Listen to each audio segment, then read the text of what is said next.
Metamorphosis. Keep listening. In life I shall be the same, in death I shall be a terror. Iman Blak, me no brown, me no white. Nazi Babylon stripe, you mad?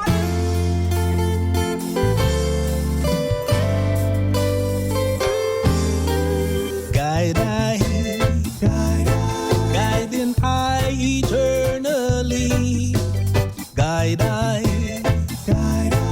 It's the voice that sets me free. Guide I.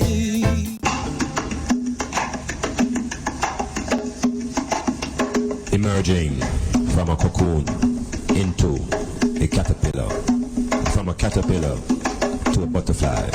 The metamorphosis is here, it's live. Metamorphosis.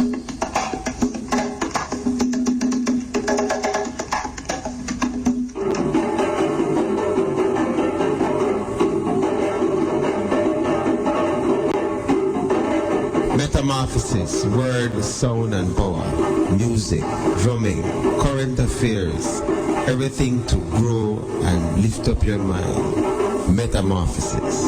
No more youths and youths for sale. We get wise and don't decide to change their style. Bobby wrong, keep your empty promises and your crooked smile. Metamorphosis, come with your thoughts, change your way of thinking. Metamorphosis, the change begins with you. Black men of Carthage, black men of Ethiopia, Timbuktu, Alexandria gave the light of civilization to this world. Ethiopia shall stretch forth our hands unto God, and princes shall come out of Egypt. Guide I. It's the voice that sets me free. Guide I. Good evening, Iman Blak. Good evening. This is Pauline from St. Mary. Calling to big you up on your program. I am a disciple. I've been there since almost the inception. Guide I. It's the voice that sets me free. I just you me tune into because, me always even watch some other television and stuff, and that I have to see for later. I have to really listen to you first, you know what I mean? How my one one machikum bakhna Afrika dafa bakhna kidafanya kidafarafet one machiki bunjul kidafa bunjul one yandeke sawai kidafa bunjul one machiki bunjul kidafa bunjul dafnen rafet yom wentamenda ingama gatin dafnen rafet yom wentamenda ingara dafnen rafet yom wentamenda ingara did you know that's a richer Africa? Did you know that's a richer Africa? Did you know? Said the whole world love it. Did you know? Said the whole world love it. Be proud of your culture. Be proud of that what you got. Be proud.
Fire operates, burn down Babylon and all them crooked ways and racial discrimination, discommunication, brutalization. Whoa, whoa, whoa. Rastafari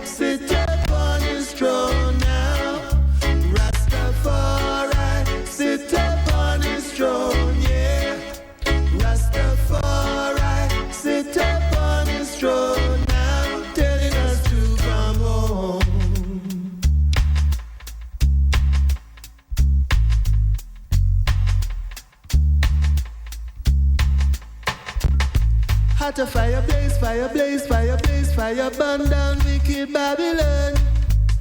With all them guns and bombs trying to kill our nation. I know I'll free.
Up to the ones and ones. Give thanks for another opportunity to engage the mind and the brain and the skin and the hair and the various organs of sensation.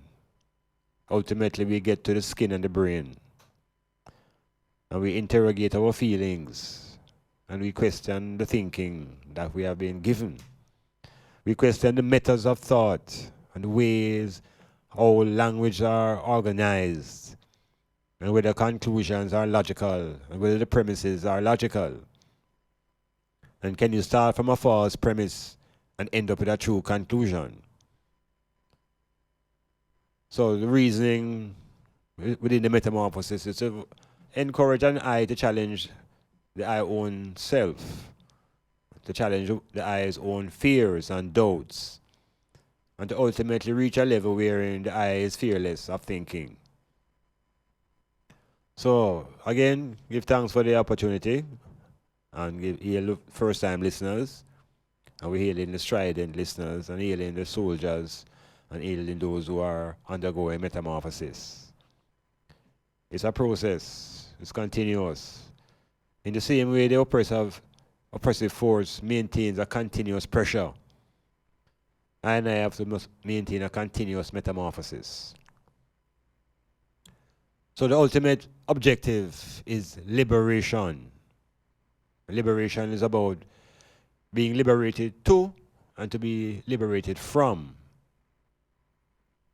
Liberated to think and to create and to execute and to govern, and liberated from enslavement, fears, false propaganda, and the list goes on. So before really getting into the essence of the expiration, there is something that is high on I agenda, and it is continuously becoming more intense as the globe seems to be under a direct threat of a type of leadership that has been demonstrating itself in the world, particularly with the arrival of the President in the United States of Washington, President Donald J. Trump. And because America has such a sway on the globe, the politics and the ideologies also have a sway on the globe. It has a stronger sway on islands that are at the backyard of the United States and islands that tie themselves into nearly total dependency on Washington. Now, they say you are judged by the company that you keep. And they also say that leaders are judged by the men and women that they have that surround them.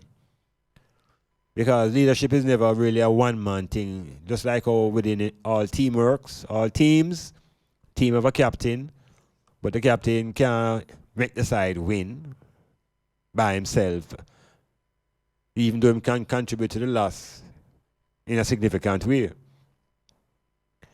So teamwork now is essential, and so the leader must have capable staff and support systems to carry out ideas.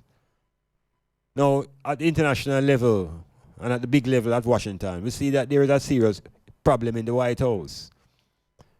Because since the installment of the 45th president, there have been a flurry of changes, of appointments and firings, and almost like a room for rent apply for within. You know, the secretary run out and the housing minister run in and press secretary get fired, and there's a whole set of things going on in Washington. Now, it reflects on the leader. It reflects on the leader lacking certain characteristics and emphasizing certain other characteristics. But I want to look now what's happening in Jamaica along the same lines of leadership, because we are under the influence of Washington. And we're under the political influence of Washington and the economic influence of Washington. Bearing in mind that Washington was instrumental in overthrowing the democratic socialist regime that was in Jamaica in the later 70s. And that Washington was instrumental in installing Edward Seaga and the Jamaica Labour Party to power in 1980. What I'm finding distressing now is that the leadership that I am seeing in Jamaica now forcing me to ask certain questions that I never really had to ponder before. Because I was just going along, you know, and whoever is leader, and which party in power is in power, and so be it. But things and times are just not the same. And a lot of things have been exacerbated and have been highlighted coming out of Washington, where racism has surfaced its head and has become a dominant part of the culture there. In Jamaica, we have our ism, which is not driven by race, but is driven by a class. And so as long as we are attached to the United States in those various ways I mentioned, the wave that hit them, we will feel the effects. And so we are feeling the effects of racism, which is manifested in Jamaica at our level that we call class. There's a video going around of a Caucasian woman showing, you know, her experience at the Port Antonio Marina because she came in with a black purple looking man. That is racism. But because we are in the majority of black people, we don't see it at the level of race. We think it's a class thing. But that ism has always been here. But something is giving it strength to show its face. And the strength is coming from outside. Just like in America, racism has always been there, but it was covert. And it was politically incorrect to display racism. No, there is no correctness in the politics of America. So racism has been normalized. Well, I am hoping that classism will not follow suit in Jamaica. And it's very important that we look at the nature now of our leadership. And this has nothing to do now whether it's PNP or JLP. It's a leadership relative to the North American philosophy of racism and classism and misogynism, all the isms them that don't press groups of people. So we have a situation now wherein, for the first time in the history of the country, or the country's history, the arms of government have come to a sort of clash. We like musical clash, we like all kind of clash, you know. Now we have a clash at a level of government that a lot of people are not really necessarily familiar with, and some people don't care. But it's very significant. And it has come about because the Prime Minister has made a decision that has caused all the judges to revolt. And the judges of Jamaica today demonstrated their resentment to the Prime Minister's interference within the jurisdiction called the judiciary. And they held their own summit in Kingston. All 90 of them gathered and shut down, literally shut down the court system in Jamaica today. So there's a demonstration of powers now manifesting in the country. And it's surfacing at a level of governance. Because we have a system in Jamaica now where we're supposed to have these three arms of government to help to control the whole plantation. And each of these arms supposed to be independent and of each other. And in a brief, what the Prime Minister has done is interfered in one of the jurisdictions that him do have no power within. In other words, now, he is a part of what they call the executive, and the judiciary is supposed to be the court system that is separate from the executive. But by the Prime Minister appointing the chief judge as an assistant, as a substitute, as a part-time person, and establishing guidelines, unwritten guidelines within a probation, is serious interference. So the first time now the court system and the judges them rise up against the executive. And just within the last few hours, they have agreed, the executive, to appoint Justice Sykes now as the Chief Justice. In other words, they respond very quickly. But nobody has really come forward to say, look, it was a wrong move. In other words, no ego surfacing. And we're not seeing integrity to come forward and acknowledge that the move was premature or it wasn't thought out properly. And if that is the case, then we have to address the people who surround the Prime Minister. Who are these people that advising the leader? And if the leadership is making poor decisions based upon those who surround him, we have a serious problem in Jamaica. This is not a party problem. This is an issue now of quality in people. Because in truth, this Prime Minister is young. This Prime Minister was born in the 70s. So he grew up as a deliverance child. He grew up during the deliverance period of Edward Seaga. He grew up with a consciousness that had nothing to do with socialism and Rastafari and civil rights struggle and black consciousness. That is not really the man's background and the man's history. The man come into a period wherein by 1980, Edward Seaga became a hero. That you, at that time, the Prime Minister never reached high school yet, or thereabouts. So when I am look into the history of our leader now, I am beginning to understand why the island is being led the way it's being led. It's youth leading the island. It's like in any team. You can't have no team with pure youngster and the side can win. Because talent alone can't win within a team game. Government is a team sport. Government is a team effort.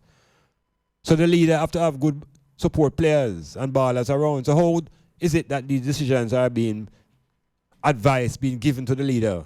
And when they make these decisions, it don't make no sense globally.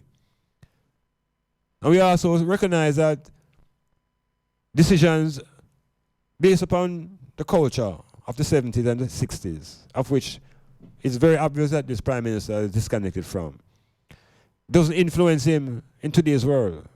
So Jamaica could easily give a high recommendation and an award to the Prime Minister of Dominican Republic. That would never happen in the 70s because of the stance that Jamaica took politically against those type of isms. The Dominican Republic is waging a race war against Haitians. So we see decisions being made. We see the United States decide to move the embassy, and we see that Jamaica abstain. And there are many people who raise up, lick out against the decision by the government because it shows that we are lacking in a certain principle. But if we look at what we have, and what is the nature of the leadership, and more critically, who is it that is giving this young Prime Minister the type of advice that makes him look amateurish? We have to ask these questions in a very serious way because it's questioning the integrity of the leader, and it also brings into question the people that surround him. So Jamaica is in a very serious space. The very same Prime Minister announced a state of emergency. And in afterthought, realizing the effect it has internationally, after refrain from calling it that now and try to introduce a new term called enhanced emergency, enhanced security measures. These are not positive steps being demonstrated by our Prime Minister. And it's not a matter that the other group going to do any better, because what we're looking at now is a level of talent, or the lack of talent, that is maybe in the island. The lack of talent, because the country motivates most of our best talent to migrate. So what about maybe what is left back is just what is left back, and it's that we have to be struggling over to be leaders and leadership. The Prime Minister Golding, in his departure, split the JLP between age group and severed the experience from youth. And everybody in Jamaica like to cry about give youth a chance. It's happening in sports. Youthful players are being put into senior positions and them can't manage it. So we have to realize now that the whole thing can't build upon youth alone. Youth alone can't run the country. Experience is needed. And perhaps this is the point wherein we realize that neither party can run the country by themselves. Maybe that's where we reach. When none of these parties can run the country by themselves. And none of them are willing to speak about a coalition. Because coalition would mean maybe the unification of the people. And the breaking down of the tribal war. And the orange versus green scenario. So interpreting from a perspective. And Rastafari is looking on. In a situation where Rastaman they don't declare, say, the tribalism will not improve the lives of the African masses. So we are looking into the nature of the leadership. And we're looking into the support in caste. And we're seeing that decisions are being made that even now that they are finalized on the Chief Justice, he's going to stay in power with a doubt over him head. There's going to be a doubt as to why was it they even considered him part-time rather than full-time. And who is it that would be judging him after the time of probation, and how long would the probation last? There seem to be some other forces at work. And we need to call them out and flush them out. Because the island is poised for change constructively. Start your foundation with the #1 block factory and hardware supplier in Portland, DIB Block Factory and Hardware Supplies Limited. They have large stocks of high-quality construction and hardware supplies. From electrical, plumbing, painting supplies, and building materials, DIB Block Factory and Hardware Supplies has you covered. Visit any of their locations in St. Margaret's Bay, Port Antonio, or Buff Bay. Call 993-4415 or 913-3530 or email DIB_block@yahoo.com. DIB Block Factory and Hardware Supplies Limited. Your foundation starts with them.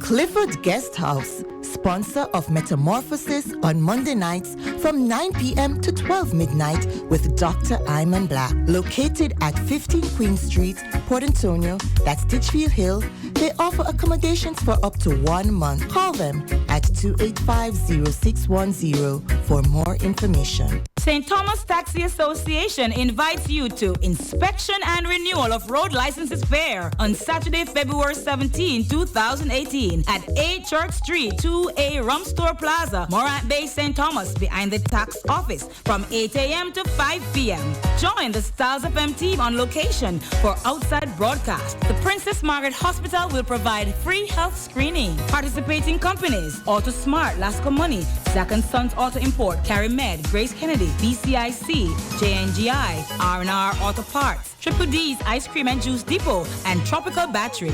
For further information, contact Mr. Louis Millwood, 806-0761 or 432-9710. WhatsApp 734-2812. You've got to be there.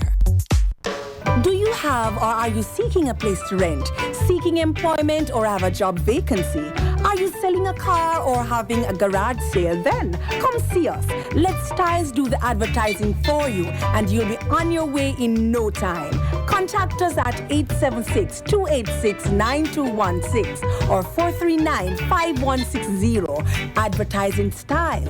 Advertise with Styles.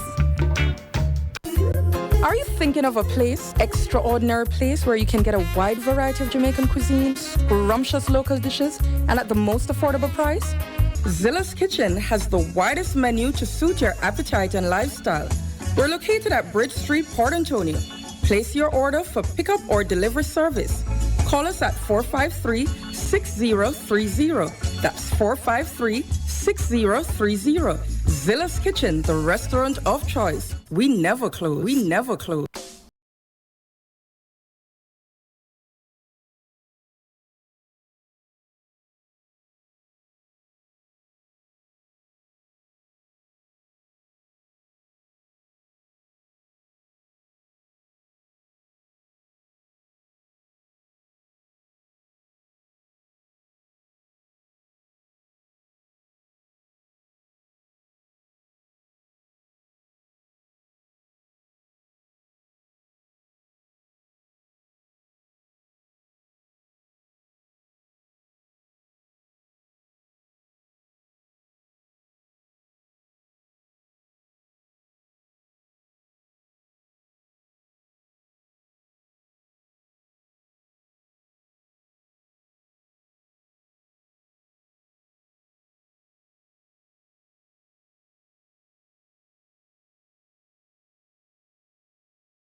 From the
normal structure called Reggae Month. Somebody authorized that this month become Reggae Month. And I have a great problem with that because we're already celebrating African History Month in February. So what I say, they couldn't find next month. There could be no other month for I to celebrate reggae music, which is the natural music of the land. We had 11 more months. But I think it's all the effort to just condense and shrink what black people have to express within their own African heritage. So everything come up in February. And before February done, next couple of days, then bring Valentine into our lives. And you have black man now run up and down in red and white. And the women them distressing them, taking things out of them pocket in honor of this homosexual. So how is it we're going to celebrate African history and embrace Valentine? What do I deal with? If we purge the month, we purge the month if we're going to embrace it as the month of our celebration of our history. And when you bring the reggae music into it now, you bring a different force. And the reggae music now is a recording of the emotions and the thoughts and the philosophies now, primarily of resistance. And we have to check how the music evolving now, where it's coming from. Ska, instruments, instrumentality, instrumentation. Organize the music around the horns and the keyboard that would bring forth a group like all the Scatterlights and Tommy McCook and the various musicians. A lot of those musicians went to Alpha Boy School and were trained. A lot of them were intuitive. So the music is coming from a base within the people's experience. And we can overlook now the role of the Rastaman within the evolution of what they're calling reggae music. Because the drumming and the chanting is what we retained as African people. Those are some of the retentions, African retentions, the drumming and the chanting. No matter how them beat you and try to Christianize way, them couldn't beat out the drumming. And the Rastaman them reorganize and reinvent the chanting and begin to draw on Ethiopian language to insert it into the chanting to create that vibration to link up man in the island again with man and the land in Africa.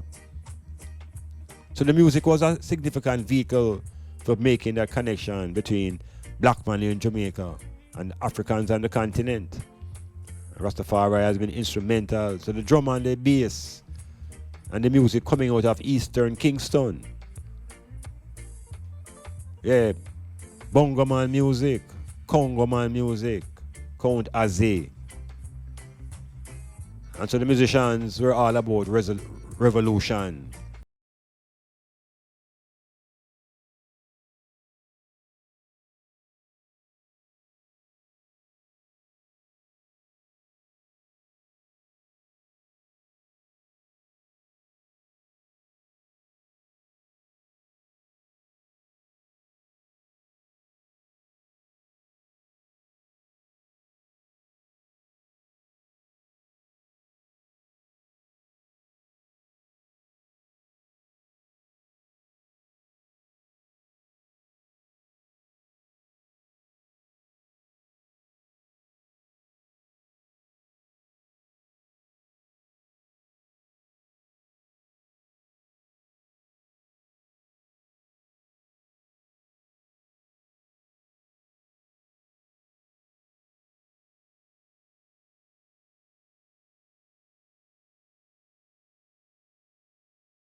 So, there are a lot of people here in the country who will debate and argue as to how did the name reggae come about. A lot of argument, a lot of discussion as to how did the word reggae come into the diction and the language of the Jamaican people. Because at one time there was no such word. The music was known as a ska. And the music was known as rocksteady. And the rocksteady carried a lot of harmonies and groups like heptones.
social atmosphere was a reflection of the music. People were just rocking it steady. And what we call violence was limited primarily to political campaigns and petty thievings. But the atmosphere was of one of an island where the people began to feel as though they were one within an identity, an independent people. We had a problem from that time with our racial identity. And so we got the feeling of being one people under the national identity of being Jamaican. So the whole concept of being a Jamaican and living in harmony, rocking and steady rocking, and just respect and bona fide honor to elders and parents. That was the nature of our society. And the music is a reflection of our society. Rocksteady era.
Metamorphosis, sharing some of the music that is not played often, either in the session or in the dance or even on the radio.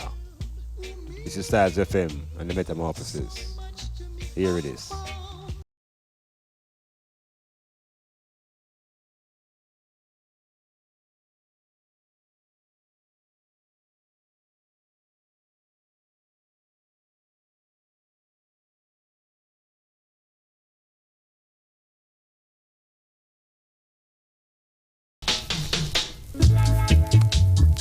Hey man, rhythm is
Metamorphosis here, Dr. Iman Blak, just kind of spinning some music out of the archives of a certain era. Music that is not heard often. And you know, we're a land of so much music that we have a difficult time even playing the best music, because the best is a relative term. A lot of it has to do with our cultural appreciation of the sounds.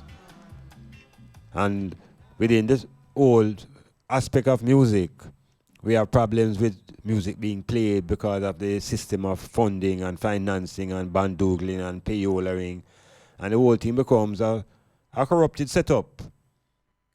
But it doesn't prevent the music from being made. The difference is that in the 60s and the 70s, Jamaica was looked at as an island for direction through music. And the direction of the music came through its philosophical content and the discourse that the musicians would conduct while instrumentation is in the background. And so the music drifted away from just simply being rocking and being steady. That by the time we got into the 70s, the music began to have political messages. And within the society now, the uprising of social thinking and the emergence of Rastafari as a force within the culture impacted the music. But before it even impacted by Rastafari and directly, the music was being impacted by a different force in the society, a force called badmanism. Yeah, badman culture had become a part of the music. Because remember now, you know, it's a way of expression. So badman have talent. And who we call badman in Jamaica at times is just a perspective of the system, or the system view them on them. Just like how we call bad words, when the words can't be bad, is a perspective based on power. So when I set of music, I call rude boy music. Rude boy music, Rudy music, Bob Marley and the Wailers and the Burnings. Well, the Spears never started yet. But primarily, Desmond Decker, a set of musicians them who produce a thing called Badman music. And not just Badman music, no, it was really rebel music. So it is rebel music now that the music transforms itself from rocksteady. Rebel music, because rebels now found a way to express themselves. And this became a problem now, because how can a nation export rebel music? Something had happened to the sound rebel. And I think that was where the corruption took place, where rebel music kind of get corrupted into the word reggae. Some say is 54, 46 man start it up. But this is just a perspective. Yeah, some people give the credit. I might think it's a language struggle, because the music was making a transition. And at the front of the music was the rebel construct. So, Metamorphosis, zoom forward. Are you thinking of a place, extraordinary place, where you can get a wide variety of Jamaican cuisine, scrumptious local dishes, and at the most affordable price? Zilla's Kitchen has the widest menu to suit your appetite and lifestyle. We're located at Bridge Street, Port Antonio. Place your order for pickup or delivery service. Call us at 453-6030. That's 453-6030. Zilla's Kitchen, the restaurant of choice. We never close. We never close. The Portland Health Department presents Safe for Sex, Better Flex, Neville Antonio Park, Port Antonio, Portland, February 16, 2018. The activities start at 6 a.m. all the way up until 6 p.m. You're invited to come on out for your HIV testing, sexy makeovers, blood pressure testing, blood sugar testing, sexy toys and display, and contraceptive corner. Drama and entertainment will be provided by the Bash Bus. You will be kept updated with live intermittent broadcasts from Styles FM. Remember Styles FM on social media. View us on YouTube, Styles FM Radio. Follow us on Instagram at Styles FM. Like us on Twitter at StylesFM961. Become a fan on Facebook.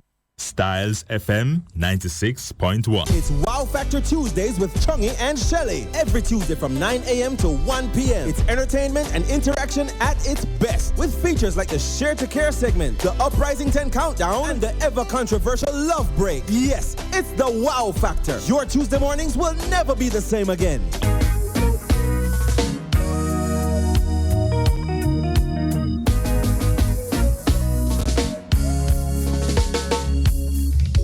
Clifford Guest House, sponsor of Metamorphosis on Monday nights from 9 p.m. to 12 midnight with Dr. Iman Blak. Located at 15 Queen Street, Port Antonio, that's Titchfield Hill, they offer accommodations for up to 1 month. Call them at 285-0610 for more information.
Of the great Keith Anderson, popularly known as Bob Andy, considered to be perhaps one of our greatest songwriters.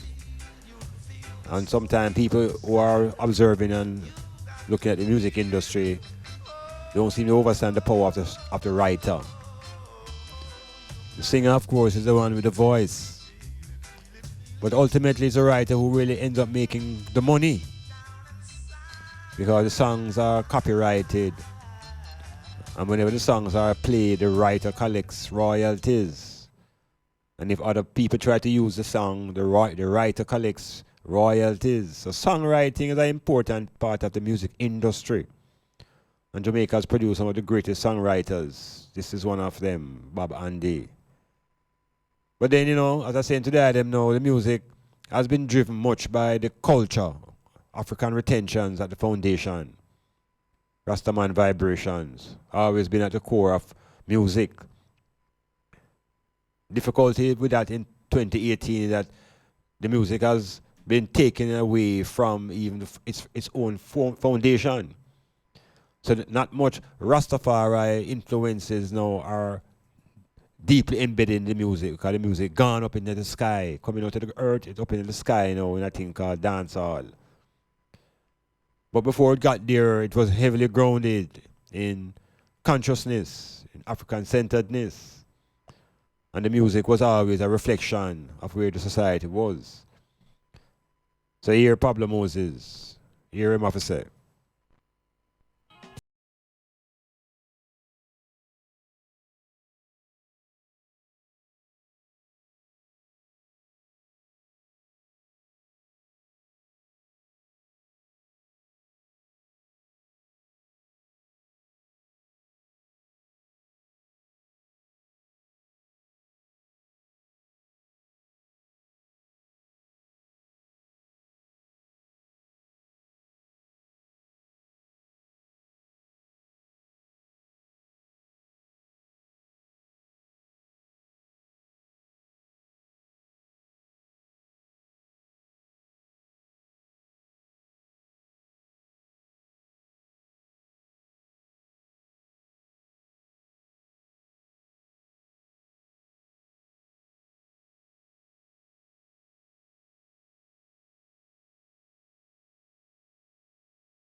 Yeah, the chant is about liberation, it's about freeing black people from enslaved conditions. That became the whole mantra behind the music in that certain period. It's all about resistance and revolution and change, because there was not much room for expression in other areas of social life. So the music became the avenue. So be careful what's going on today, because what we're seeing is a different reaction to the music from the generation that we have today. Different reaction. And even the international world has taken a different view of Jamaica because of the nature of the type of music that is coming out. The outer world can't understand what is being said because there's no coherent message. Whole heap of fling bling and bad mind and unscrupulous talk and grudgeful talk. Nothing uplifting and transformational. Nothing that could spark a revolution and create that revolutionary feeling in the people. That's where we need to return musically.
we're burning all wickedness out of the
power of reggae, the power of rebel music, the power of the revolutionary sound that motivated the liberating fighters in Zimbabwe and Southern Africa.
down. But my whole contribution to this within this edition of the Metamorphosis is that the term reggae is a corruption of rebel. And our music really was all about rebel music. Where we reach today now, which is called dance hall, it's unknown. But we know that the rest of the world like how it sounds, but they don't understand what it is saying. And what it is saying is not resonating well on the island.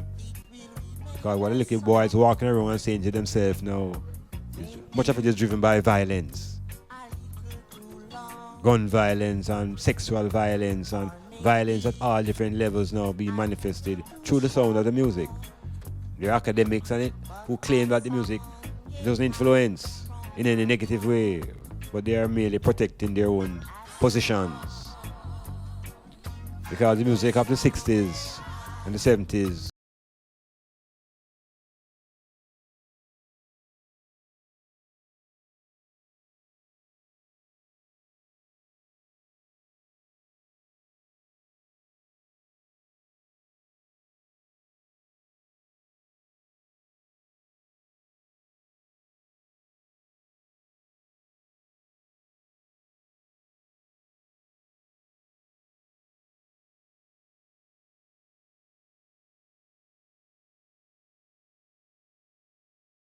and I try to survive. The animals survive and the puss and the dog survive. I as man and I need to move above just survival and begin to engage in living. And then once you begin to experience living, maybe one day we can experience leisure. Yeah, as former slaves and descendants of slaves, those are alien terms enough on us. Things like leisure. All we've been locked into our lives is work. And when you're not working, you're supposed to be resting. But while you're resting, you're just really gearing up to work again. So there's never any real rest. And ultimately, you can't find leisure. But it's a journey to recovery. And if we can sight up ourselves even within the dimension of the music and reclaim our African-centeredness, that maybe dancehall can begin to have something African-centered about it. Begin to bring in some of the Yoruba culture and some of the African traditions and recenter our young generation. But they are the ones who have gone astray culturally.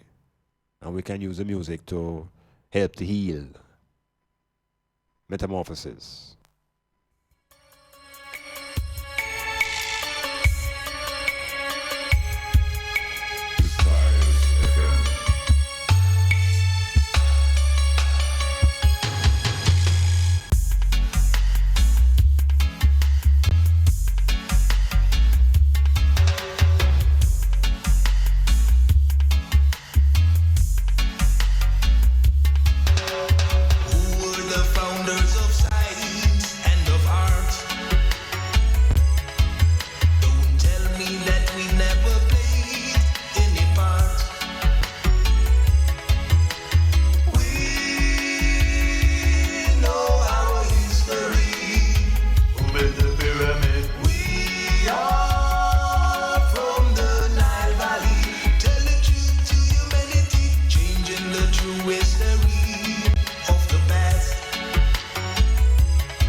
Metamorphosis continuing into the segment that is called Our Story, Alkibulan, Kimet.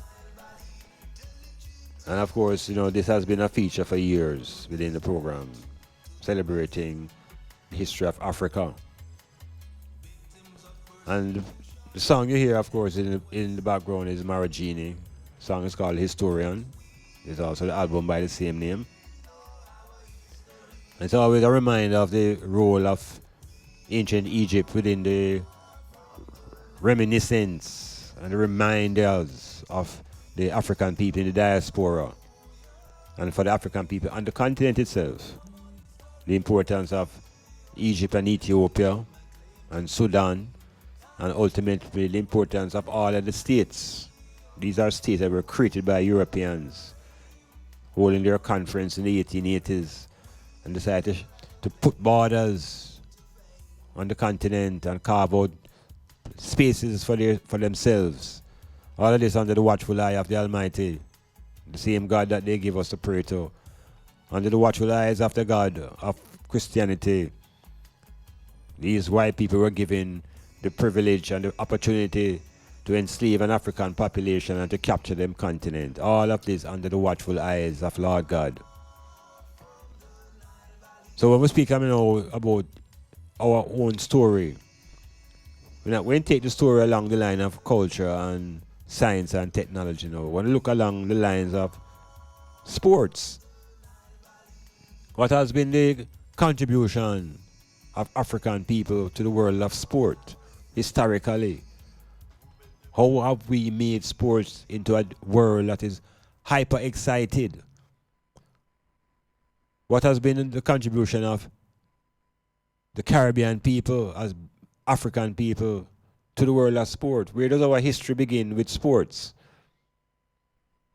Because when we check ourselves, as a people, under a colonial racist order, under enslavement and chattel slavery, the emancipation process removed chattels.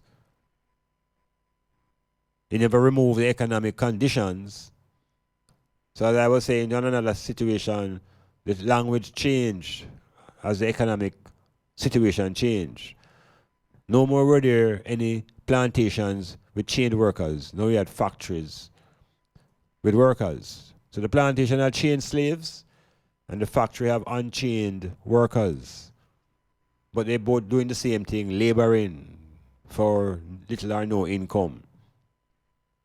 So the world of sports now has been an arena that I have invested much energy and time as a race of people. But what is our contribution to it historically? And where do we stand in the world of sports? And you see, when we begin to look into sports, as much as the anthropologists and the other various scientists use their methodologies to establish originality of race and people, and they use their science to define which race of people are inferior. They use them science to define who is superior. They use them measurement of the cranium. They do all kind of things to point to some kind of superiority of the Caucasian people. But you see, when we examine the world of sports, the whole thing mash up. Everything mash up. All of the thoughts and the mythologies and the ideologies that are created in other aspects of life are destroyed in the world of sports. So African people have begun to look at them greatness manifested in the area where we get an opportunity to do it, and where the ground is level and the playing field is level. So what we're really getting at now is that within the way they teach us to look at the world, them say you can only view the world in two dimensions for analysis. That the world is governed by a civil society and the world is governed by a political society. And you're either in one or the other. And they give the impression that is politics and civil society make the whole thing run. But the world of sport has a dimension unto itself. It's a world unto itself with its own records and history and laws and rewards and punishments and influence. That it actually has more influence in the world than the political world, and it has more influence than what civil society say. This, of course, is the world of sports. So black people now must realize that there's a teaching in the general society that all men are equal, and that all men have been created under the one God, and there is equality in creation. And so if you're in political society, you're not allowed to discuss superiority amongst people because you're being conditioned to think that everybody is equal. And the same thing entails in civic society. But you see, when you get into the world of sports, all of that mash up. Because then you begin to establish dominance and superiority over your opponents. That is the key now to sports. You have established superiority. You have to establish dominance. You have to try to establish dynasties, which is about power and domination. And we find that when we look into the world of sports, the black man has always demonstrated superiority. Always. And we examine the games in which the Africans participate in. Every sport the African participate in, he or she demonstrates superiority. Now what's very interesting is that whether it's athletics, boxing, baseball, cricket, football, tennis, you name it, the black people, the Africans, have demonstrated superiority in the world of sports. We can look at early years of boxing with Jack Johnson, from Jack Johnson to Muhammad Ali. Greatness, superiority of the African over all other races in the ring. We look at the athletic track, from Jesse Owens to Usain Bolt. It is the Africans who have dominated athletics. If we talk about marathon and distance running, we go to East Africa and we examine the Ethiopians and the Kenyans. And you want to see sprinters, look at the West Africans who live in the Caribbean. So what I am saying to the item now, this is the area that we can begin to exhibit and articulate the supremacy of black people over all other races in the world of sport. The last 100 years prove it. Baseball, football, boxing, cricket, athletics, and the world governing bodies, the IOC and FIFA, they have their showpiece in sports. The Olympics represents the highest level of execution and performance for an amateur athlete in the whole world. Now, interestingly, these games were normally held only in the summer. And in the summer games, it is very obvious that nations who, like Africans and the Caribbean people, we would thrive in these type of weather. And the weather would be no factor in determining our results. And we have shown that for the last 100 years, any sport the African enter, he becomes the dominant player and the dominant force. When America had their racialized sporting system and black people couldn't play sports with white people, it started with baseball, and then you realized that black people couldn't get into baseball, and they had a color line drawn in all sports, baseball and tennis. So you needed Arthur Ashe and Althea Gibson and Jackie Robinson, and you need all of these first-time black people to break into these games. But you recognize that once we break in, we control it in terms of performance. There was a time when the black people couldn't get into gymnastics. Now, black people are dominating gymnastics. There was a time when the black people weren't exposed to golf. And as soon as we get a grip of it, we became the super players. So there is an innate superiority in the black people when it comes to applying themselves to performing in the world of sport. And Muhammad Ali gave us the insight that the world of sport is not about physical performance. There is a high level of intellectual activity required to perform at the highest level of sport. So the superiority now is not just physical. it begins to reflect a superiority in intellect. But because the field is called sports, we don't play the intellect in sport. Except when we get to games like the NFL and the quarterback. And the quarterback must be the epitome of intelligence. And in the earliest years, the black player could never get a shot at being a quarterback. Now you look around the NFL, all kind of Superman, black man as quarterback. And not only has the black man added intelligence to the quarterback role, he has added now his physical attributes.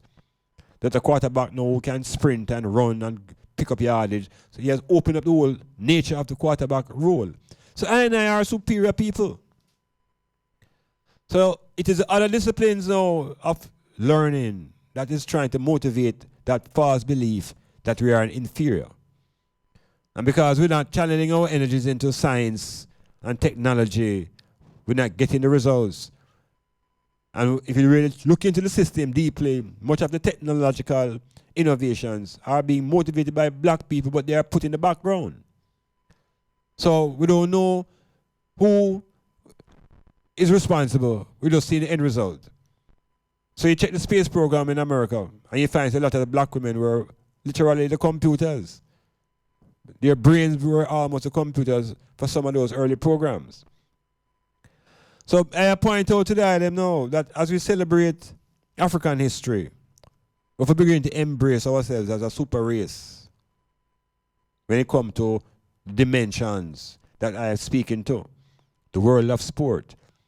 And that same world of sport now is beginning to produce our leaders. And so we continue to hail George Weah, President George Weah, coming from the grassroots as a football player, soccer player, to rise to the level of World Football of the Year, to now become President of Liberia. So we are not an inferior people. We are using what the Romans have exposed us to that would make them feel secure, but we're using that to our own benefit. So all sports, when you look at the sports that the Europeans claim they invented, a sport like all football, the greatest player the world has seen is debatable now. Some people like to bring the current crop of players into the dimension of the greatest players. But you see at the foundation is the Afrikan. Eusebio. Before Pele, Eusebio was the original king. Eusebio came from Zimbabwe. He led the Portuguese national team during the 1966 World Cup. He was considered the Black Pearl. This is an African, people don't think a place would have produced footballers. So from the 60s, Africa has been producing world-class ballers.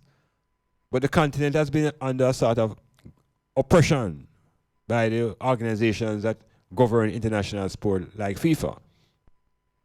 So all I want to say to them now within this celebration of African history is that it's not just the history of the culture, of the science and of the architecture and the religion and the philosophy. We have a history, very recent history of great dominance in an arena that has more influence in the world than even politics. Talk about the world of sports. So from the Olympics to the World Cup, we see Africans present.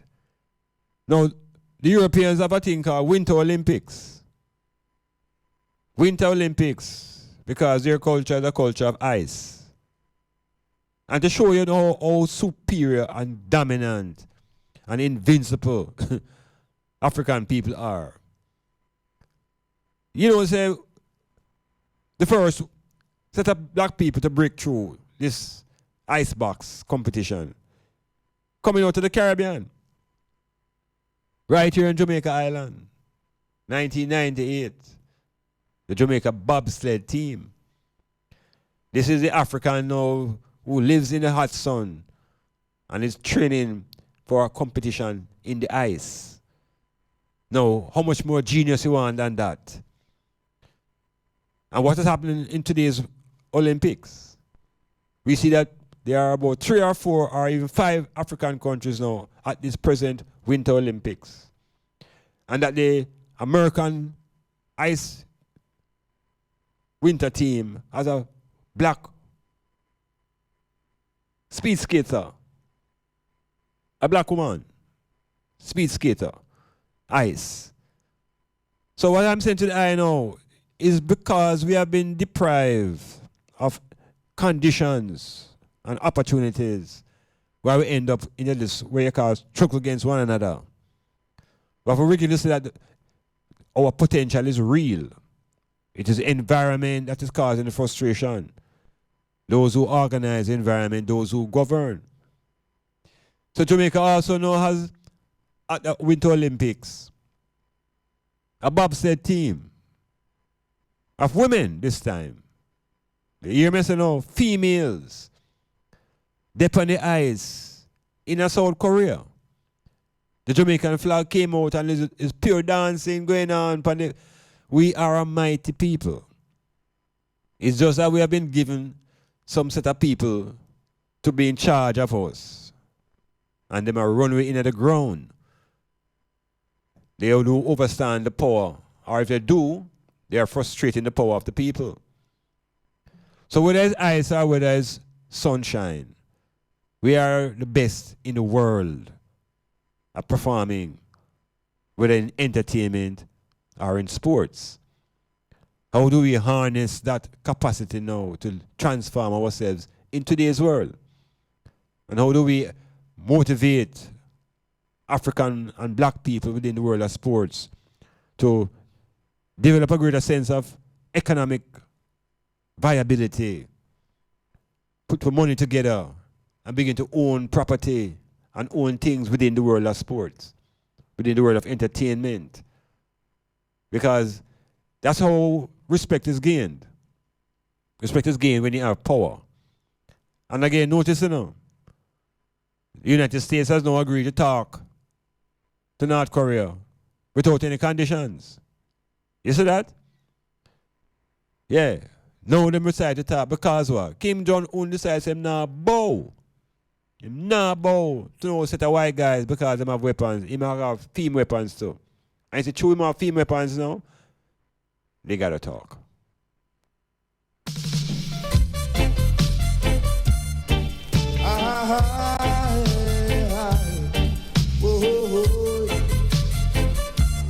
There will be no sports in the world of any great interest if African people and black people did not participate. If all black people and Africans who play NFL stop playing, the league collapse. If the black people who play in the NBA stop playing, the NBA collapse. There's power somewhere there. Just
How is it possible that from one race of people you produce the greatest marathon runners, and you produce the greatest sprinters, and you produce the greatest middle distance runners?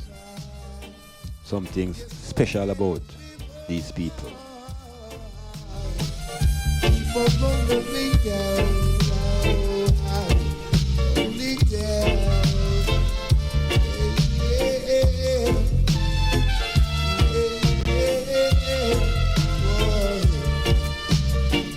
Negro man, come away from the Mississippi. A Negro man, come away from the drinking stage. A Negro man, come away from the Mississippi. A Negro man, come away from the drinking stage. For the whole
instead of fighting ourselves here for the Awak Indians piece of square fighting. One of the greatest prizes that the Europeans would hate for Africa to have control over is football. Because Europeans are of the attitude that football is their game and it is centered in Europe, etc., etc. And they are very weary about Africa's threat to the World Cup. Because you see, whenever Africa win the World Cup, it's done, you know. Yeah, man. The psychological struggle and battle for real supremacy is over. Because football is one of the more complex games, you know, require a high level of organization and whole heap of things for international football to play. All the referees them is part of FIFA. And every time Africa gets to the top four, there are problems in the nation. And part of the problem in there is that we don't have an African coach yet, because I'm saying there's no European coach. None who would want to lead an African team to the World Cup Championship. There's no European want to be responsible for the defeat of Europe at the hands of Africa. So Africans, nations must begin to spend more time developing their own national coaches. So Samuel Eto'o and some of the former players who have retired and moving into management, if we begin to look into those people for the leadership that will take Africa to the World Cup. Because it's a racial battle, you know. It's a racial struggle. We know that traditionally the struggle is between Europe and South America. But with Africa on the rise, Africa is becoming a part of the threat. So there's a suggestion that the next two Olympics could be held somewhere in Africa. In other words, from the Olympics set up in 1890 odd, the Olympics has never been held in Africa yet. And these are summer games, you know. And this is an important step now. In the same way the World Cup of FIFA went to South Africa. And there was so much negative criticism of how much violence going on and how much war going to fight. And it became the richest tournament ever held by FIFA. So when the Olympics get to Africa, it will be brilliant. And I try to see from early. it would be good if Jamaica could have a football team at that Olympics. Now, that is my utterance and my charge. Can Jamaica qualify for the Olympics in football for the next 2 Olympics when the game finally gets into Africa? I think it will be the greatest thing to see us there on the play field and on the medal stand. We have to set those visions for ourselves to demonstrate our own greatness and sense of purpose and nation building skills. So the dominance of Africa in the world of sports is going to bring us to a level of higher sense of awareness that we can take control of our own destiny if we can take control of our own national teams. Because a whole heap of things for our national team to be successful at a FIFA World Cup. It requires the entire national effort. So it's a way to pull African nations together and bring the black culture and black consciousness to a single point. We will not be tricked into thinking that because we are involved in sports, we are idlers. And play is nothing. Play is the foundation of cultural expressions, of all of them. So we're looking at African people in the world and our contribution to world sports. And in every discipline of sports, the black man has made his presence felt. Once given an equal opportunity at preparation. So we say that there's nothing wrong with it. Nothing wrong with it. So if we get an equal opportunity at preparation in education, it's the same way we're going to be the supreme people as we are in the other realms of sports. So the preparation and environment is crucial. Things like the home, I forgot to reconstruct and redevelop as part of our reconstruction as a people. So we're just looking at our greatness through the lens of sports. And there will be no sports world without the Africans' presence. No cricket, no football, no NBA, no nothing like that with no entertainment. Because I produce a spark. I is a super stars. We want to move that superness into the economic realm and ultimately the political dimension. But we have it in the sports, entertainment. We have to harness that and transform it into positive leadership. And there's no way we should retreat. Yes, we must go on the advance. Metamorphosis.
St. Thomas calling all micro-entrepreneurs and small business owners in St. Thomas. The Development Bank of Jamaica invites you to a free financial education workshop on Wednesday, February 21st, 2018, starting at 9 a.m. at the Afrikan Church Hall, 1 East Street, Marant Bay, St. Thomas. Secure your space now. Admission free, lunch free. Registered by calling 499-0006 or email us at fita@dbankjm.com. You must register to secure your space. This is your free financial education workshop. Are you thinking of a place, extraordinary place where you can get a wide variety of Jamaican cuisine, scrumptious local dishes, and at the most affordable price? Zilla's Kitchen has the widest menu to suit your appetite and lifestyle. We're located at Bridge Street, Port Antonio. Place your order for pickup or delivery service.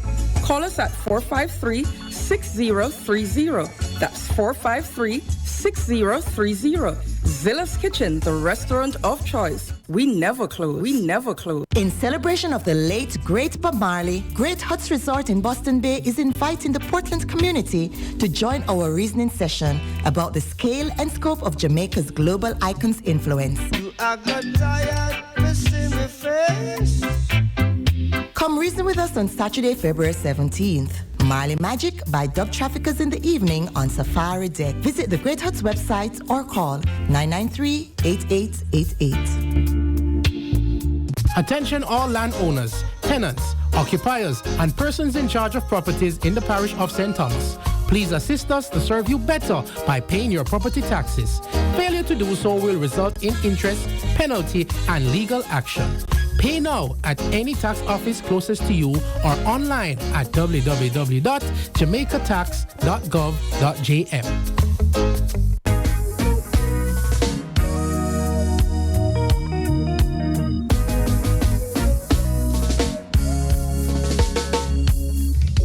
Clifford Guest House, sponsor of Metamorphosis on Monday nights from 9 p.m. to 12 midnight with Dr. Iman Blak. Located at 15 Queen Street, Port Antonio, that's Titchfield Hill, they offer accommodations for up to 1 month. Call them at 285-0610 for more information.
Don't let the Reverend turn you fool, people. Don't let him use you as a tool.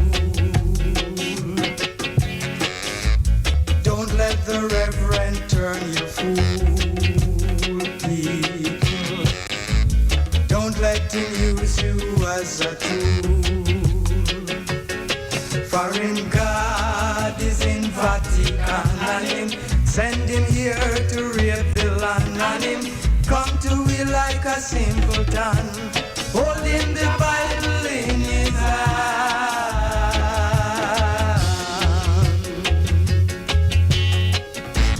Why don't you tell the people the truth, Reverend?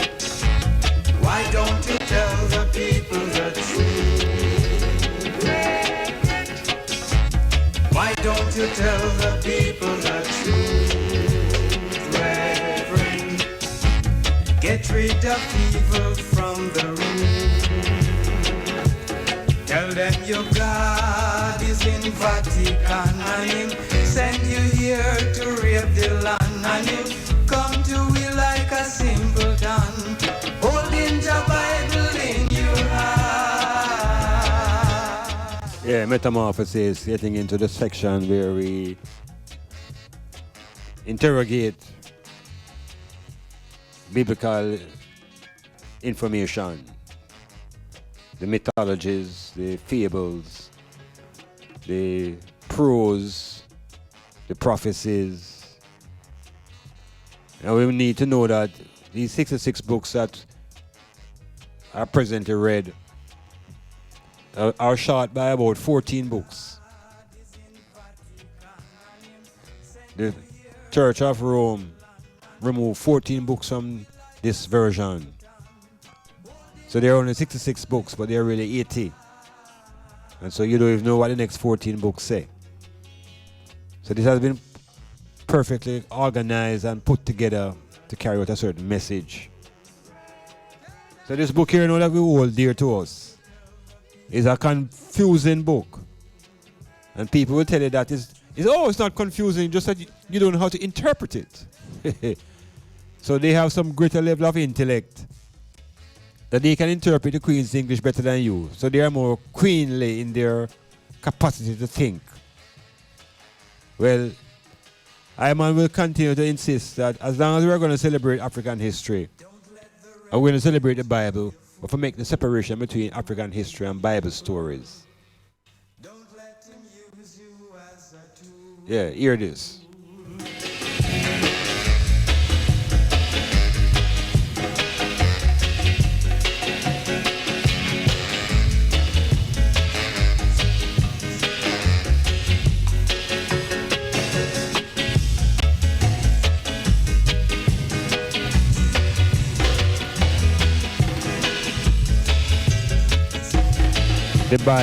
The Bible becomes a book where people try to become authorities. They walk around trying to show you that they know they can make more references to the Bible than you.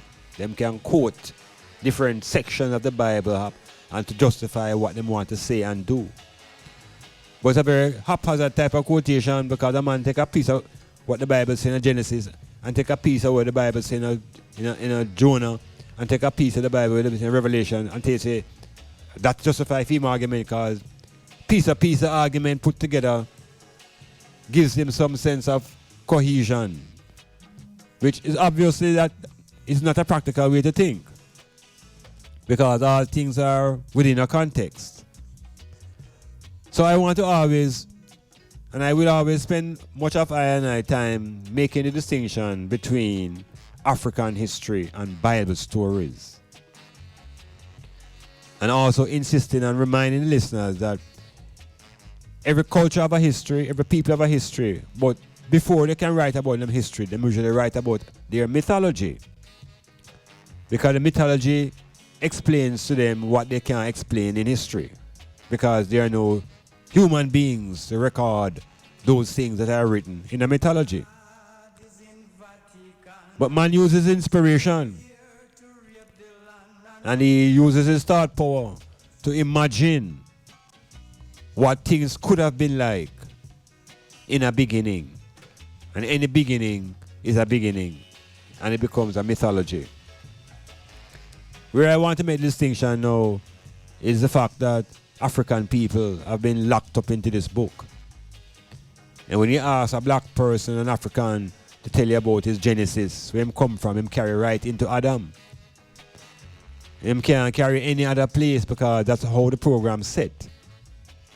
So even after them take you through African history and tell you that Africa is the birthplace of all civilizations, and them tell you about the migration out of Africa of the first people, and even when he puts on the scientific age of millions of years, when you begin to penetrate the myth that precedes the history, it takes you into Adam. So like much of the world, the enslaved were locked up into the concept of being an Adamite. So African people, we too get locked up into Adam. And Adam is found in the Bible. The same book now that we are told is the book of truth. Well, I'm saying to the eye, if it is a book of truth, then Adam is not a part of African history. That Eve is not a part of African history. Neither is Cain or Abel. How can I arrive at that?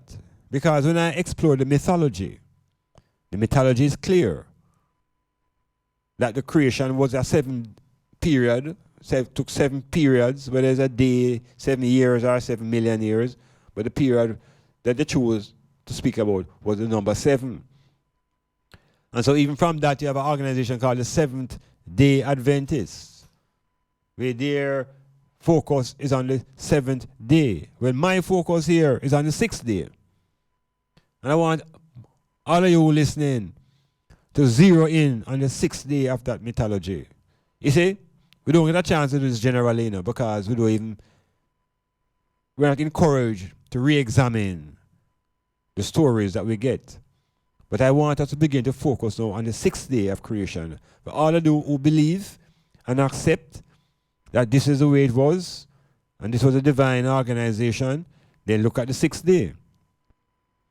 And the 6th day tells us that was the day when mankind was created. Man, males and females, in the same way the scientists acknowledge that the first life of what they call human life came out of Africa. Now, in this coming out of Africa, in its genesis, can we accept that the genesis is of a being called Adam? Because this is a confusion. Because that Adam story is not a part of the creation mythology. That Adam story never existed and happened within the 7 days after creation. The creation mythology tells us that on the 6th day, the Creator, through the power of word, said, "Let there be," and there was. Males and females created he them. On the 6th day, African people were made in their hundreds and thousands, and were given the command to go out and multiply and replenish the earth. In the 6th period, and in the 7th day of creation, the Creator rested. And so while the Creator was resting, some other force called Lord God decided to try a thing. And this thing now is not the creation of man, because man in his hundreds of thousands have been in existence from the 6th day. So what happened after the 7th and the 8th and the 9th day has nothing to do with African history. African people cannot attach themselves now to any other mythology of creation besides the one that we think is more suitable to I and I. So from the position of the 6th day, we can claim our existence as black people, people of pigmentation, African people coming out of the continent to populate the earth. So this Adam and Eve and garden is a different construction. This is an experimentation. This could be the devil's creation, because the divine creation is complete and the divine creator has rested. Something else now is fiddling around. tampering with creation, trying to make man out of dirt, trying to create females out of bones. This is not African people. That is not our history. Our history cannot be connected to the fables of Adam and Eve. Our histories cannot be connected to a fable that starts our lineage in sin and in jealousy and in murder.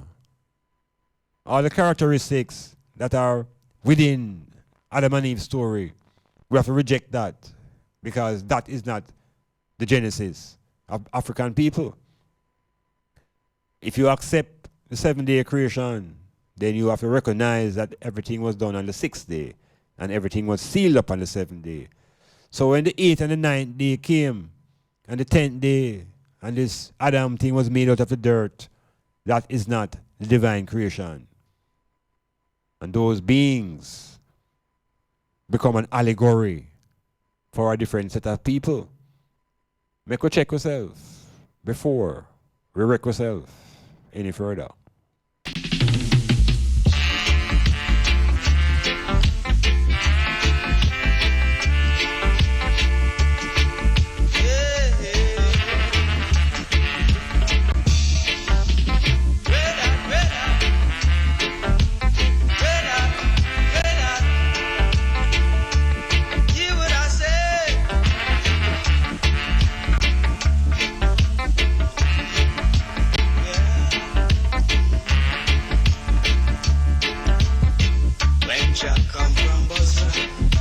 Garment dipped in blood. It a go redder, down in Jurassic Park. Yeah, it a go redder, down in Jurassic Park. Hail up Shifty, hail up D, hail up Richie. Richie is in Brampton, Canada. Hail up all the ones them in the North American plantation. Those who are in further north, deeper into the north, Toronto and those other places. And those who are in the USFR, Trump land. Give thanks for being able to connect to the Metamorphosis. And this is the Monday, and this is when you're preparing to be strong, to stay strong, and avoid being weak. Because the weak tend to fall by the wayside. So we're focusing now on being strong. So we're working into the strong. Yeah, we're healing all those locally, right here in Port Antonio, right in the immediate environment of Bonebrook, and to the people at Titchfield Hill, people at Free School, and in Central, Parklands, Anchovy, Outer East, way Outer East, Long Road, Hector's River, who went to St. Thomas. And then we can go zip the next way and go to Hope Bay and check what's going on in Buff Bay, and Otter Bay, St. Mary, down into St. Anne's and around the country, various parishes and spaces that are connected to Styles FM. Thank you for your ears, and hopefully your brain is engaged in a process that will uplift and bring change.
Yeah, this book called the Bible, it has confounded black people.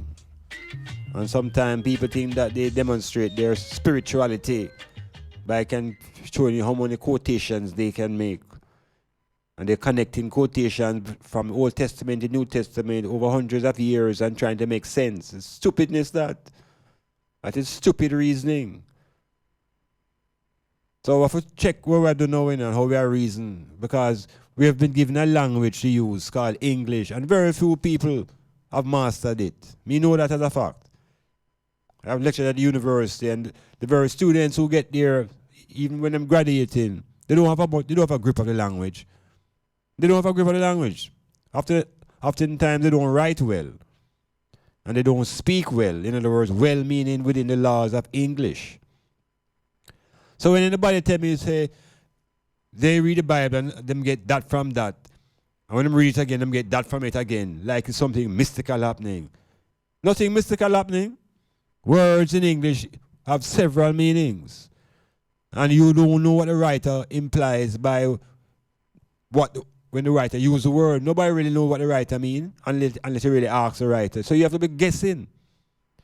And you have some people who have no training in language, no training in communication, yet them going to tell you what the Bible say. And is that it mean? Them don't even know nothing about meaning. So it's a type of arrogance mixed up with their ignorance. And that is dangerous. Mix arrogance with ignorance. So this book here now, that at one time in England, the commoner could not read it. Commoner would be punished if found with it. This is a book that was one time in Latin. So nobody could have read the book except those who understood Latin. The book was officially translated into English in 1611. 1611. 500 or so years ago. And from that period in time, how many black people, African people, have become masters to understand this confusing language called English? What's the difference between literal and figurative? Because we communicate through language and we communicate through speech. Speech is what's supposed to separate us from the animal kingdom, the power of speech. But within speech, there are different levels of communication. So there's figurative speech and there's literal speech. What is the difference? What is the difference? And how do you know when the speech is literal? And how do you know when it is figurative? What does figurative mean? How many have a dictionary in a yard right now? How many have a dictionary in a house? How many consult a dictionary once a week to upgrade knowledge and understanding of words and meaning? So we remain dunce to the language.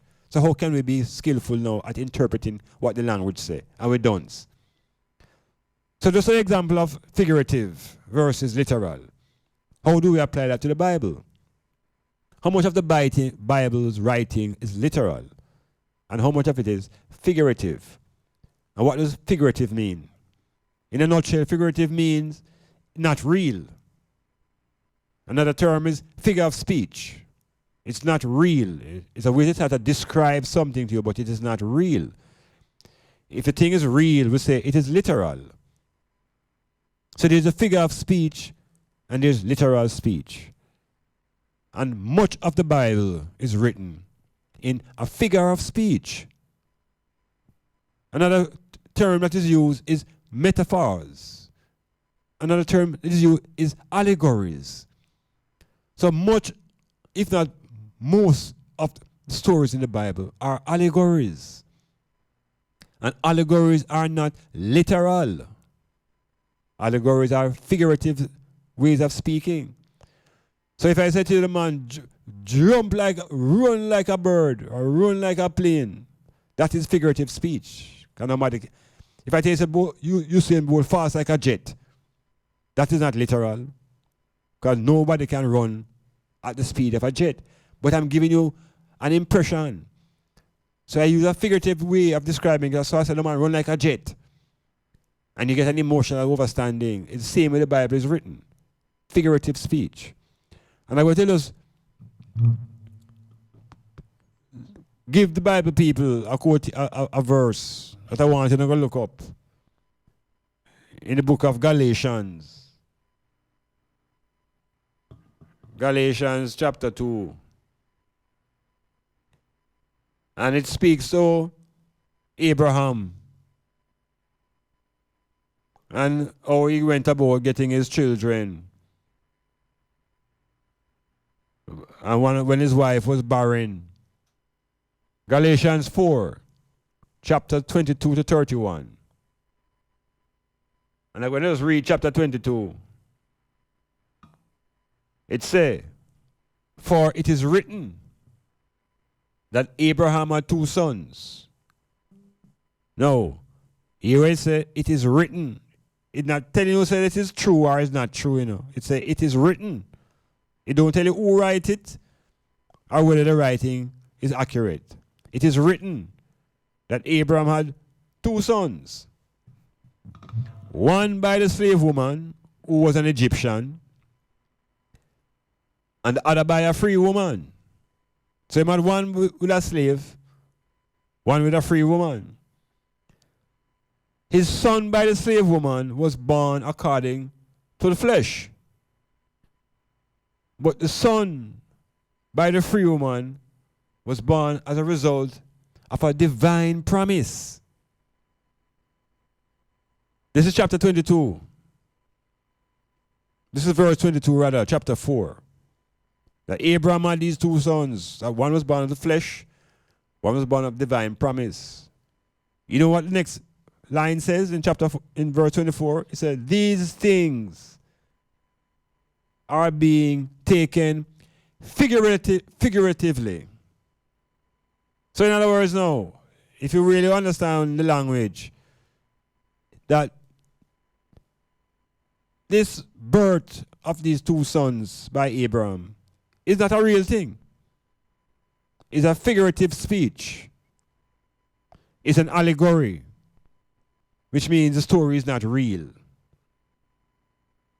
And you see, if it's a figurative speech, then Abraham is not a real person either.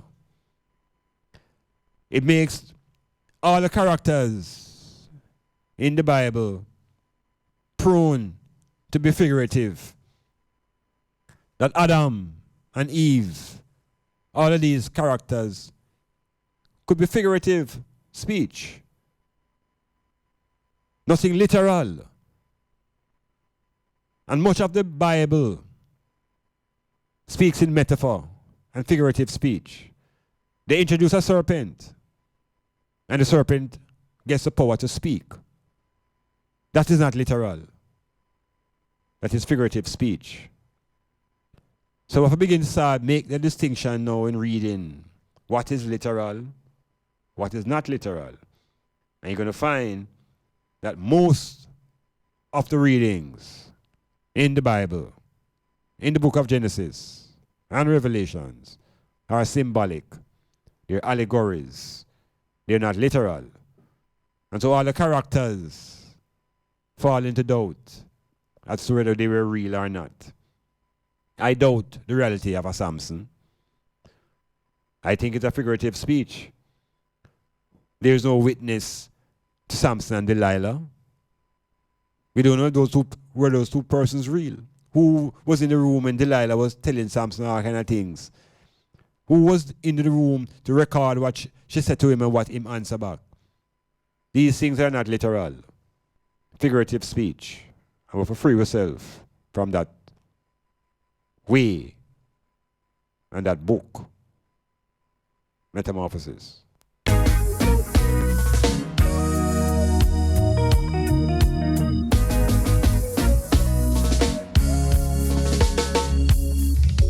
Clifford Guest House, sponsor of Metamorphosis on Monday nights from 9 p.m. to 12 midnight with Dr. Iman Blak. Located at 15 Queen Street, Port Antonio, that's Ditchfield Hill, they offer accommodations for up to 1 month. Call them at 285-0610 for more information.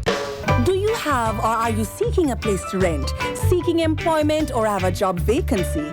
Are you selling a car or having a garage sale? Then come see us. Let Styles do the advertising for you and you'll be on your way in no time. Contact us at 876-286-9216 or 439-5160. Advertising Style. Advertise with Styles. Are you thinking of a place, extraordinary place where you can get a wide variety of Jamaican cuisine, scrumptious local dishes, and at the most affordable price? Zilla's Kitchen has the widest menu to suit your appetite and lifestyle. We're located at Bridge Street, Port Antonio. Place your order for pickup or delivery service. Call us at 453-6030. That's 453-6030. Zilla's Kitchen, the restaurant of choice. We never close. We never close. For complete auto repairs and services, come to Akon Auto Technology, located at 33 Bumble Crescent, Port Antonio, Jamaica. We offer specialist services in wheel alignment and wheel balancing, brake drum and disc rotary servicing, state-of-the-art ultrasonic cleaning and testing of your fuel injectors. We also stock an assorted range of auto service parts, tires, and motorcraft batteries. If we don't have it, we will source it for you. Call us at 876-715-5205 or email akonautotech16@gmail.com. Akon Auto Technology, beyond the typical auto mechanic shop.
You love Richie, you love Sexy. Sexy says she in Galena. I'm just saying good night, and I'm saying yes, it is. Hail up to Pauline down there in St. Mary.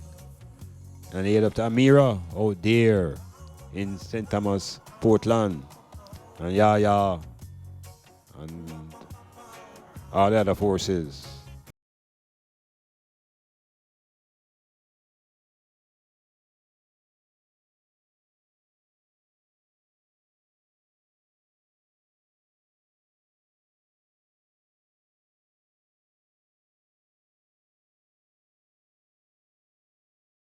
Hail up all the Spain Town crew. Yeah. Most of them is there. Hail up the man in the valleys of Portland. Hail the man in Canewood and Belvedere and them places there. Near the hills. Yeah, all of meditation, all of vibration. Start out like the African self. Yes.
This influence of this Bible is so powerful on the minds of African people that Rastaman, in his state of resistance against the system, began to define the system of oppression as Babylon. And that reference came out of the Rastaman's reading in the Bible about an ancient city that was called Babylon. What the Rastaman at that time never realized is that an ancient city was far greater than he recognized. Because the history of Babylon is not recorded in the Bible. You have to read African history to read about the history of Babylon. Read about King Hammurabi, the lawgiver. Read about the Euphrates and Tigris rivers and the civilization and what did Babylonia bring to the world. Science and technology and medicine and arts. So while Egypt had its role in contributing to the world's civilization, so did Babylonia. But because of a sort of misunderstanding of the fullness of Babylon, Babylon was applied to the forces of oppression in the plantation society.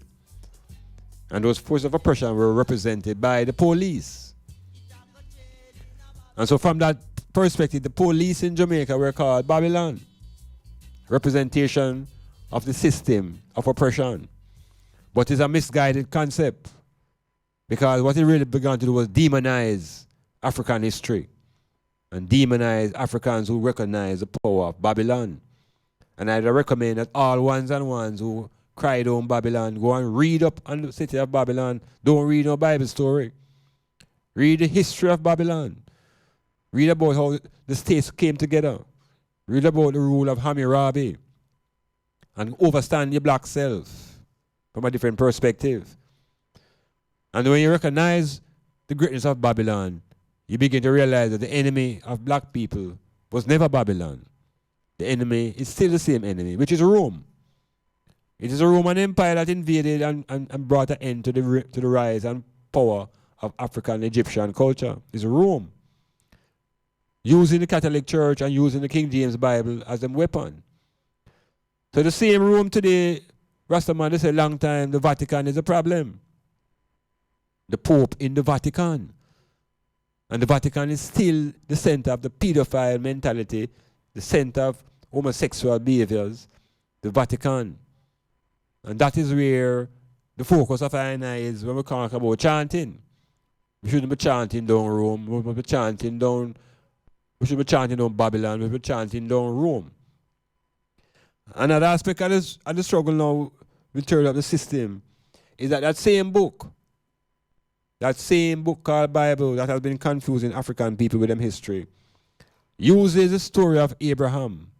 Introduce the same Abraham character now, which is a figurative character. And from Abraham you have these two sons, and from those two sons you end up with Israel. And Israel now become a foundation now in the thinking of black people in the Western world, particularly the Rastaman them. And the Rastaman them cite up Israel now as a liberating force when Israel is part of the figurative speech. So when you read about Israel coming out of Abraham, and Israel now have these tribes, where are the people of the Akan? Where are the people of the Mandingo? Where are the African people with their nation tribes? So we just eliminate that, we just obliterate all of that, and everybody forcing themselves now into this figurative 12 tribes. And the 12 tribes don't fit the 13 months. I know it's hard to pull up, That's why I say unlearning is the most difficult thing, and it is painful. And a lot of I lock up ourselves into this zodiac, 12-month zodiac, and apply it to ourselves, a tribe, and defending this as history. That is not African history. That is Hebrew history. That is biblical history. And biblical history is not African history. I want to hear about the Akan tribe. I want to hear about the Zulu. I want to hear about the Mandingo and the Ewe. These are the nations that we've been trying to attach ourselves to. rather than fighting to get into these 12 tribes. And then these 12 tribes are the vehicle now to get into this heaven when the world crash. Because these 12 tribes have 12,000 people each that are going to be saved by the same Bible God who I and I have been told to pray to. And how can the slave and the master pray to the same God? How can the servant and the master pray to the same God? And then expect God to answer the prayer? We have to wake up out of this deep catatonic condition of confusing African history with Bible stories, of associating African culture with figurative speech. I have been here thousands of years before anything called Adam was even created. We've been here long before Abraham. We've been here before the first Jew was born and before the first Hebrew walked the earth. So at this point in time, it is foolish to claim the identity of a people that is figurative. Metamorphosis.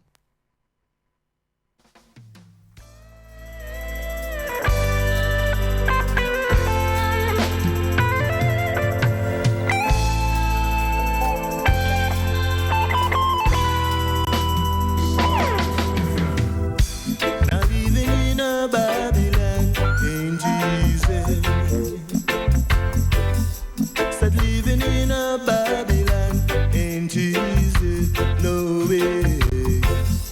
Temptation on my right hand, evil on my left. I'll stand up and fight. Oh yeah now, Sadamasagana. In a positive way, Sadamasagana. In a positive way, I've got to pray to Jah to have some mercy, to keep me safe and guide me to travel on my way.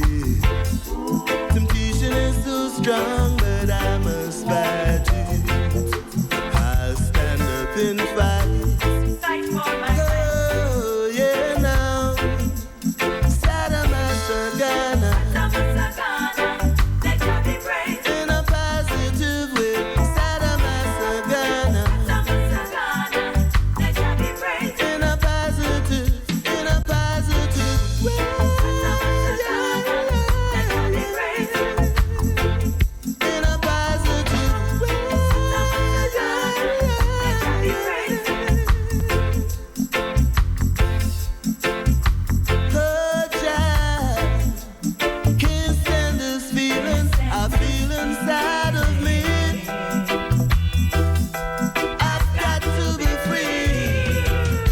Now living in a Babylon ain't easy. No, it ain't easy.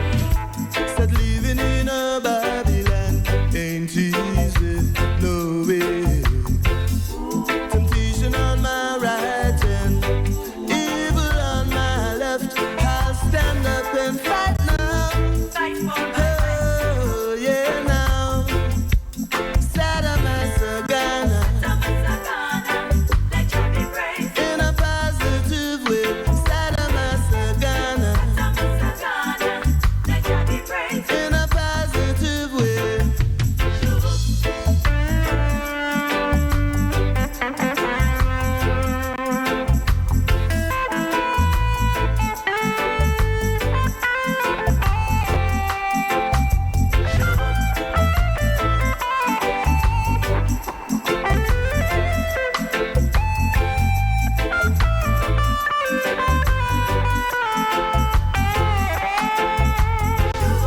I've got to pray to Jah to have some mercy, to keep me safe and guide me to travel on my way. Temptation is so strong, but I must fight it. I'll stand up and fight. Fight for my oh, yeah, now. Sadamasagana. In a positive way. Sadamasagana. In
a Lifetime Achievement Award by the industry and the people of the world who realize that longevity is an important part of this journey that we're on. Bob Marley lived for 36 years and then take him out. And Peter Tosh got 30-something thing, I think, too, and take him out. And Bonnie is here.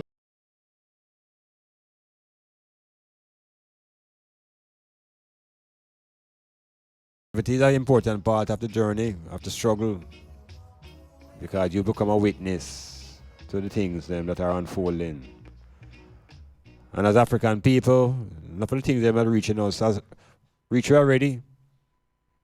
There's a time when we were highly visible in our awareness of being black.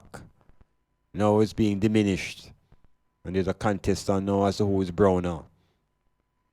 And we see our young men them looking for these brown girls and making space for brownings and giving them a sense of superiority in them feeling. And when they leave and go to North America, they become black again and relegated. So it's a psychological game being played in Jamaica through colorisms. So we're hooked on some isms in Jamaica, colorisms and classisms. That is becoming a handicap to the overall development of the nation. So how are we going to defy that? How are we going to defeat that? How are we going to defeat that attitude that you don't come from a certain community, you don't deserve certain things, you're not being treated equally in front of the law because of the community that you come from? How are we going to defeat that? So only work has to be done on this island, if we want to turn this into a place where people are going to raise families and do the things that people talk about. Critically to that is owning the land. No Jamaican should be called a squatter. Yeah, man, there's no person who is a descendant of the emancipated people should be called a squatter. Because that kind of disenfranchise you from feelings of being patriotic. And as far as I'm concerned, Jamaica just have two groups of people who are patriots, the army and our sportsmen and sportswomen. Those are the true patriots of Jamaica. Those are the persons who are willing to die for the cause of Jamaica. The politicians and the preachers will not die for Jamaica. They will take away themselves with them green card. So we have to see the importance of ourselves as the natives and the residents and begin to organize and challenge this structure. And the structure is not just the politicians. The structure is the media, it's the church, it's the schools. And we have to go into those areas and point out the weaknesses and find ways for our people to be more conscious, more aware. So they only give us 4 weeks. And next 2 days, everybody now celebrate Valentine. Valentine couldn't hold in Africa. There was no space for Valentine's lifestyle. Valentine's lifestyle is coming out of the belly of Greece, out of Rome, passing through Great Britain into America. White man culture. And that culture don't respect females. That culture think that sex is something that should be practiced by any gender, even amongst the animals. So we have to take a stand, We have to take a stand on this notion of people pushing them sexuality on I and making you feel strange if you are natural. So that whole things reaching us, and we have to find ways to resist. And we have to resist it along the banner of culture and heritage. So metamorphosis is just about pricking the brain and touching on the consciousness and even the conscience and asking individuals now who see themselves as members of the race to stand up and defend themselves. Because I defend the race. We're not taught that early, We're not taught that at all. We should defend the race. Once we can defend our family, once we can defend the community in which we live, we must begin to defend the race. That's how it go. That's how it go. You defend yourself as an individual. You defend your family. You defend your community. Some people like to say you defend the nation. But the nation is a very strange construct. What is obvious is that we all belong to a race. And we have to begin to defend our race. Yeah, we need that thought of racial consciousness, where we don't degrade ourselves. I will stop calling one another crab in a barrel. There's a image going around on the Facebook about a black man and a black youth. And the black youth is, one youth is trying to go up the tree. And I'm showing the black youth trying to pull him down. And the next picture them show you a white youth going up a tree and a white man trying to help him. But I don't support them kind of reinforcement, you know, because they're trying to reinforce the idea that black people are always pulling on each other. I mean, I know that. Because white man pull on one another too. And them war with one another and them kill off each other in the millions. And we don't see it as a characteristic and a feature of white people. So why should we apply that to African people? You can't tell me about I behaving like no crab in no barrel. We have to stop apply them kind of concepts to ourselves, you know. We have to free yourself from them labels there. Because you shall live what you think. And I know crab in no barrel. I ain't no barrel in the first place. So that figurative speech, I will not internalize it and make it real. So language is important. Power of our thoughts. And once we remain Afrocentric, there is a chance. Metamorphosis.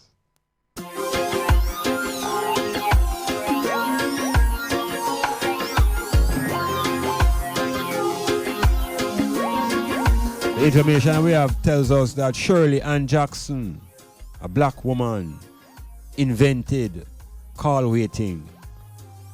She invented a caller ID. And she invented the touch-tone phone. Yeah, Shirley Ann Jackson, African consciousness, working through the intelligence.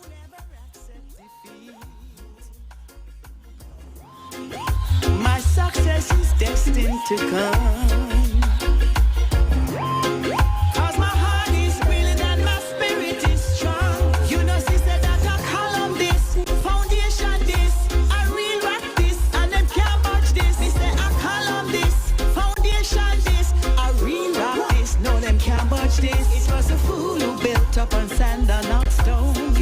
Every day for the strength in my bones. Yeah, giving thanks every day. I want my listeners to realize that on Thursdays on Facebook Live at Dr. Iman Blak page, you can be check me at 7 to 9. It's all about sports and the power of sports within the whole context of African liberation.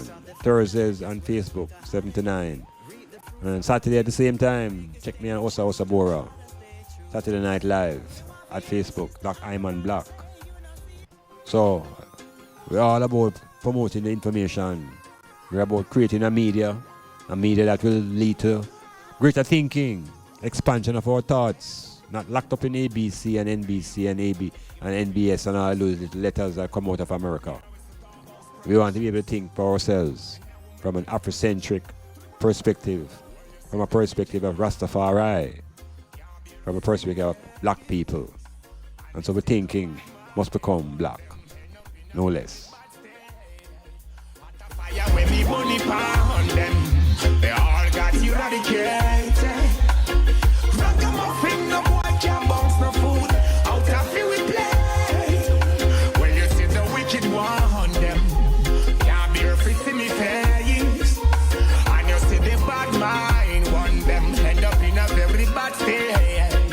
At a fire, yes, me bunny pound them. They all got eradicated.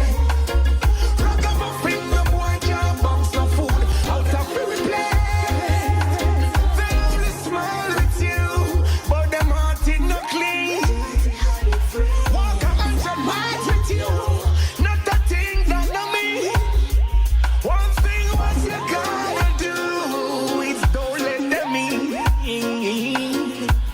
Say them are your friend, but you find out for your life. Them a plot and them a scheme. You see the wicked one, them can't be refused to we pay. And you see the bad mind, one them head up in a very, very bad state. Fire body pound them.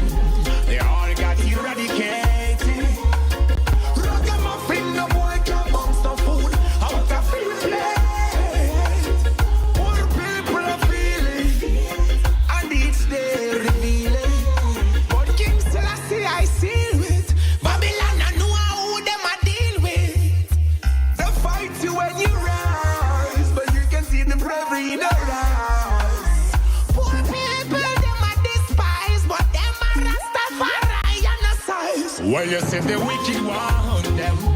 Can't bear to see me face. And you say the bad mind want them. End up in a very bad state. Hot a fire when me bunny pound them. They all got eradicated. Ragamuffin, no boy can't bounce no food. Out of here we play.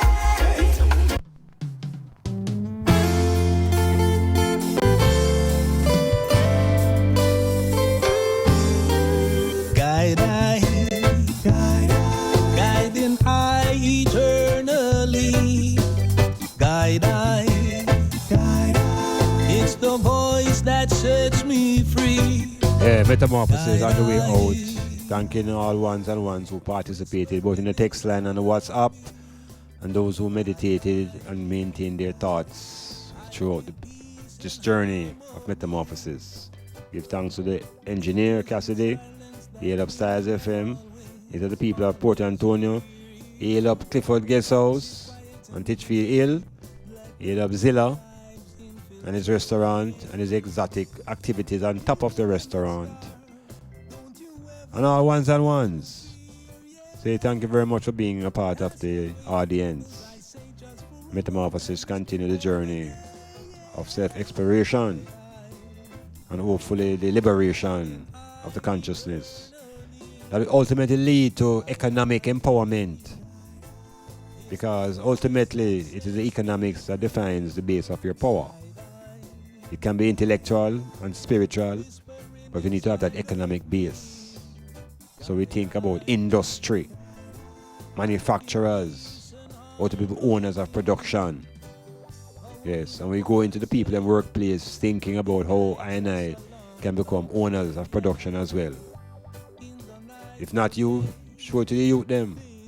Share ideas amongst your friends. Let us go back to the cooperative. We go forward to the cooperative and to the unity. So, that's how it go.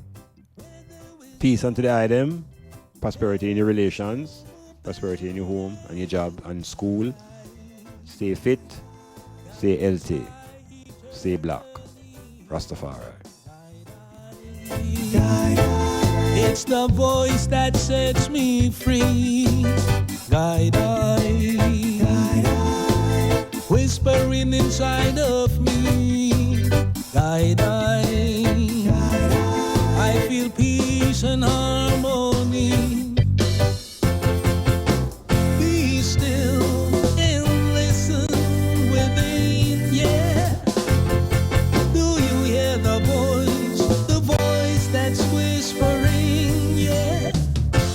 A message of hope, love and unity, yeah.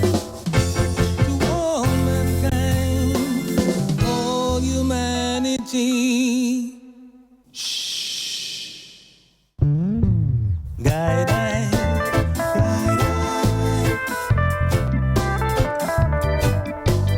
Guide I.